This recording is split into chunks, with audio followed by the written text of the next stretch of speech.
Do you know many people are having trouble with their dehumidifiers shutting off despite a clear hose? Don't worry. In this video, we'll show you how you do this. Let's start. Step 1. Turn on unit. Ensure the dehumidifier is turned on.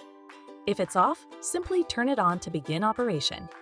Step 2. Clean the filter. Clean the filter if it's dirty or blocked to maintain optimal performance. Step 3. Check power cord. Make sure the power cord is plugged into a grounded three-prong outlet. Step 4. Inspect fuse/breaker. Inspect your household fuse or circuit breaker and replace or reset them if necessary. Step 5. Reinsert the bucket. Reinsert the bucket correctly to ensure it fits perfectly in place. Step 6. Check water float.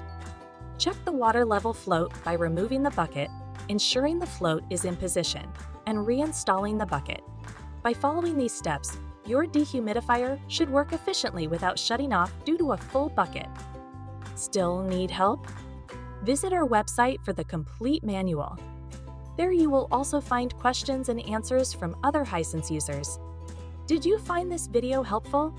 By subscribing, you help us continue to answer users' questions. So, subscribe to our channel. Thanks for watching, and see you in the next video.